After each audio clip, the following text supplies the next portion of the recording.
नमस्कार मित्रांनो, हा आपला पहिला व्लॉग आहे. आज आपण चाललो आहे गिरनारला. गिरनार म्हणजे गुजरातमध्ये जुनागडमध्ये सर्वात उंच शिखर आहे. प्रत्येक दत्त भक्ताला तिथं जायची इच्छा असते आणि तिथं जायला योग यायला लागतो असं सगळे म्हणतात. तर चला मग कसं आम्ही गेलो, काय काय पाहिलं ते आपण बघूया. यावेळीचा अनुभव थोडा वेगळा होता कारण आम्ही रात्री चालायला सुरू करणार होतो आणि काहीच गर्दी नव्हती. माझ्यासोबत माझा एक मित्र आणि आम्ही असे दोघंच होतो. रात्री 10 वाजता आम्ही चालायला सुरू केलं. लंबे हनुमानाचं दर्शन घेऊन हळूहळू चालायला सुरुवात केलं. अजिबात म्हणजे कोणीही आसपास नव्हतं. फक्त आम्ही दोघंच चालतोय असं होतं. पुढे गेलो 500 पायऱ्या आणि एक तासाभर चालल्यानंतर एक जुनागड शहर असं दिसतं. वरून एकदम मस्त दिसत होतं. रात्री चालत जायचा अनुभव इतका मस्त असतो, की पूर्ण आसपास शांतता राहते आणि एक वेगळा निसर्ग आपल्याला अनुभवायला मिळतो. भला मोठा पर्वत चालताना आपल्याला असं जाणवतं, की आपण त्या पर्वतासमोर एकदम क्षुल्लक आहोत. 5,000-5,500 पायऱ्या चालल्यानंतर आम्ही अंबाजी माताच्या मंदिराजवळ पोहोचलो. त्याच्यानंतर गोरक्षनाथ मंदिरापासून हे असं काही थोडा वेळ आम्ही तिथे थांबायचा निर्णय घेतला, पण खूप जास्त थंडी आणि वारा असल्यामुळे आम्ही नंतर हळूहळू गुरुशिखरकडे जाऊया असं निर्णय घेतला आणि आम्ही चालायला सुरू केलं. तिथे पोहोचल्यानंतर आम्ही आपल्या लाईनला लागलो आणि मंदिर उघडायची वाट बघायला.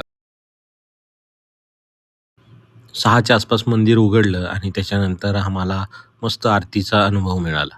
पहिली आरती एकदम मस्त, खूप छान आणि त्याच्यानंतर हळू लाईन गेली आणि आमचं दर्शन एकदम मस्त झालं. खूप वेगळा अनुभव होता.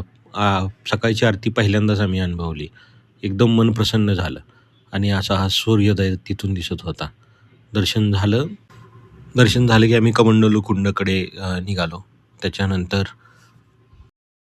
कमंडलू कुंडला दत्तधुनीचं दर्शन घेऊन मग तिथे आम्ही प्रसाद घेतला. एवढ्या सकाळी प्रसाद मिळतो आणि ते आपल्यासाठी खूपच भाग्य म्हणायला लागेल, की एवढा छान प्रसाद मिळतो. असा हा मस्त सूर्योदय आपल्याला तिथून बघायला मिळतो. एकदम छान असं वातावरण सकाळी असतं. दर्शन झालं, मग आम्ही परत परतीच्या वाटेला लागलो आणि पाय जरी चालत असतील तरी आपलं मन तिथेच राहतं. आपल्याला परत यायची इच्छा होत नाही. एकदम भारी असं एक्सपिरियन्स असतो आणि हा दरवेळेचाच अनुभव आहे. एक वेगळ्याच प्रकारची ऊर्जा तिथे राहते. नेहमी काय अनुभव येतो तो प्रत्येकालाच जाणवतो. म्हणजे आपण ते शब्दामध्ये सांगू शकत नाही आणि ती ऊर्जा काहीतरी पॉझिटिव्ह निर्माण करते. सर्व दर्शन झाल्यानंतर आम्ही आपलं चालत निघालो. हे असं काही दिसतं.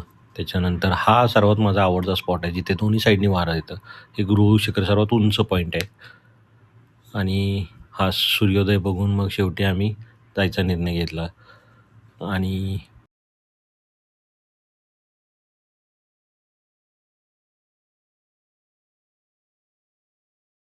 2.5 ते 3 तासामध्ये आम्ही खाली पोहोचलो आणि आमची गिरनार यात्रा पूर्ण झाली.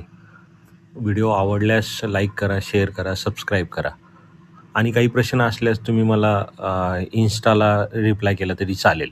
अजित_0770 हा माझा आय डी आहे. Thank you.